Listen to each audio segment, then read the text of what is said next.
চরণ রেণু ভজনয়ন শুদ্ধ। সেই চরণ তরণী মানে চৈতন্য মহাপ্রভুর যে লোটাস ফিট, তার যে পাদপদ্ম, সেটার আশ্রয় গ্রহণ করলে আমরা খুব সহজেই ভবসাগরকে অতিক্রম করতে পারবো। ভকত সেবা পরম সিদ্ধি প্রেমলতিকার, ভকত সেবা পরম সিদ্ধি প্রেমলতিকার, শুদ্ধ ভকত চরণ রেণু ভজনয়ন।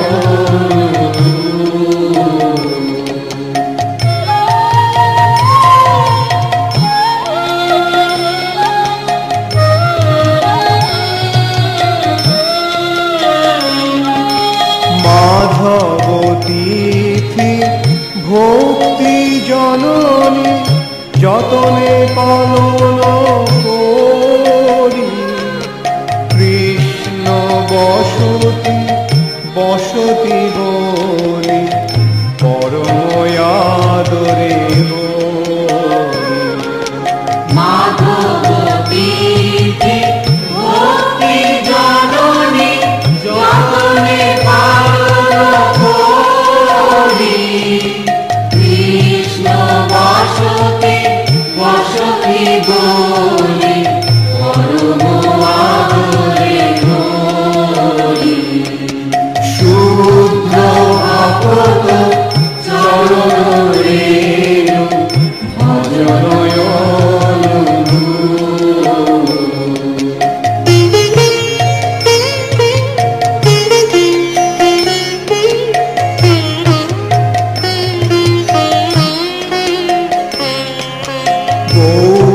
গৌরয়ামার যে সব স্থানে করিল ভ্রমণ রঙ্গে, সে সব স্থান হেরিব আমি প্রণয়ী ভকত সঙ্গে।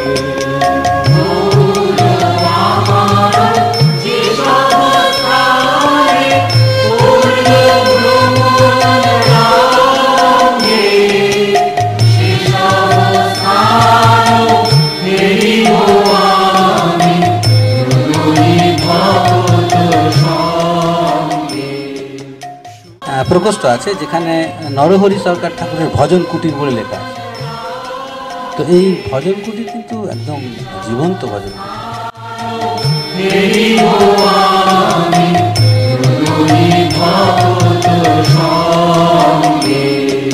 শুদ্ধ ভকত চরণ রেণু ভজনয়ন।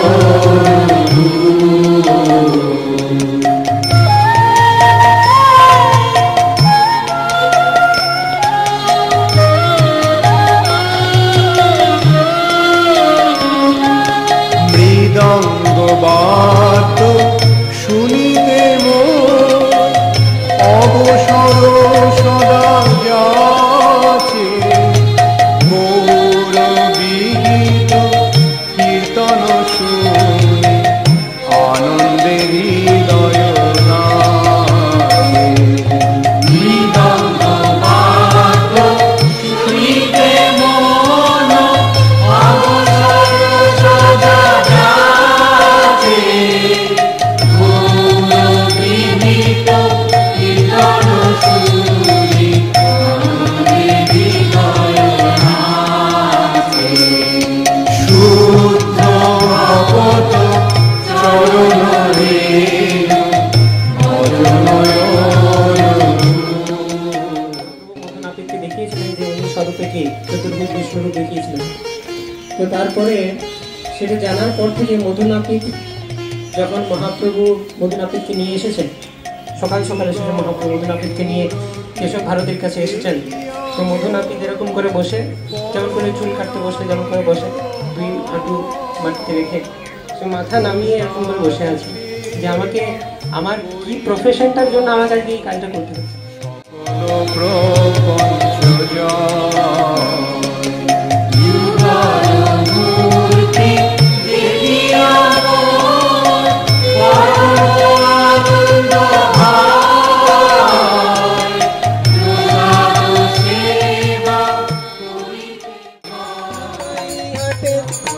কৃষ্ণদাস ঠাকুর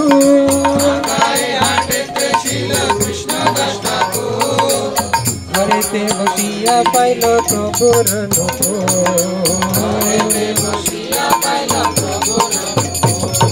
কাকাই হাটে দেখিল কৃষ্ণদাস ঠাকুর ঘরেতে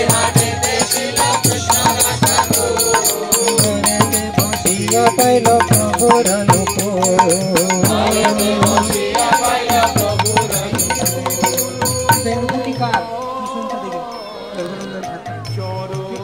অভিরাম গোপাল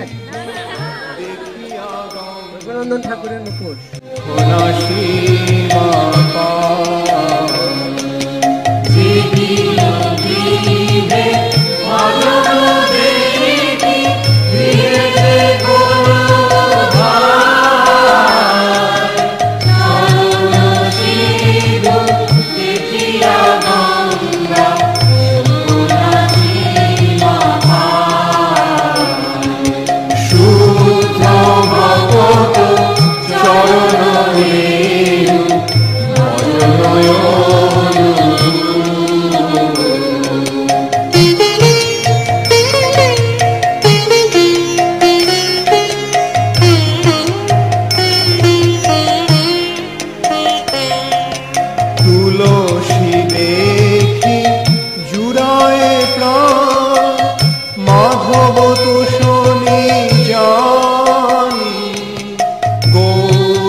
গোবিন্দ ঘোষের পাস টাইম এবং তারপর আমরা ডিসকাস করব চৈতন্য ভাগবত থেকে মহাপ্রভু সন্ন্যাস লীলা।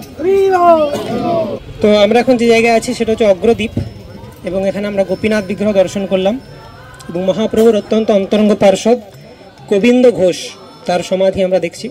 এই যে গোবিন্দ ঘোষ, মাধব ঘোষ আর বাসু ঘোষ এই তিনজন হচ্ছেন ভাই এবং এদের বাড়ি কোথায়? কুলাই। আমরা যেখানে ছিলাম কাটোয়া তার কাছাকাছি।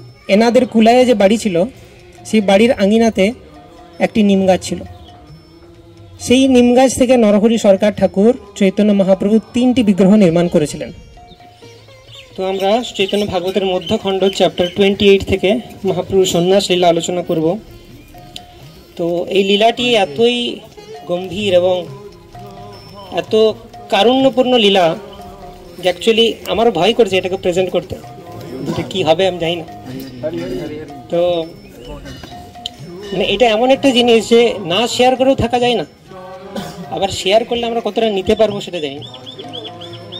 তো জানি না কীভাবে আমরা প্রেজেন্ট করব সেটাকে, কিন্তু বৃন্দাবন দাস ঠাকুরের চরণে আমরা প্রণতি নিবেদন করে শুরু করব। যারা পাষণ্ডী কোনো দিন ভগবানের দিকে ফিরেও তাকায় না তাদেরও হৃদয় আকর্ষণ করেছিল এই লীলা। তো এটা খুব মনোযোগ সহকারে শ্রবণ করতে হবে। কাটোয়ার মেন লীলা, কাটোয়া ধামে পরিণত হয়েছে এই লীলার কারণে। 5টা ধামের মধ্যে যে ধাম ধরা হয় কাটোয়াকে এই লীলার কারণে। জয় জয় শ্রী গৌরাঙ্গ বিষ্ণু প্রিয়ানাথ,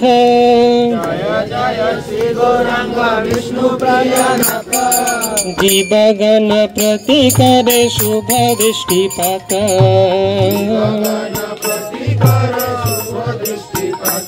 বিষ্ণুপ্রিয়া নাথ মহাপ্রভু তিনি জীবদের প্রতি শুভ দৃষ্টিপাত করেছেন। তিনি তার মার্সিফুল গ্ল্যান্সের মাধ্যমে জীবদের কল্যাণ করেছেন। যে দিন চলিব প্রভু সন্ন্যাস করিতে, नित्यानंद स्थाने ताहा कहिल निभृते शुन शुन नित्यानंद स्वरूप गोसाई ए कथा भांगिबे सबे पंच जन ठाई এই সংক্রমণ উত্তরায়ণ দিবসে নিশ্চয় চলিব আমি করিতে সন্ন্যাসে জননীর পদ ধূলি লয়ে প্রভু শিরে প্রদক্ষিণা করি তারে চলিলা সত্বরে চলিলেন বৈকুণ্ঠ নায়ক গৃহ হইতে সন্ন্যাস করিয়া সর্বজীব উদ্ধারিতে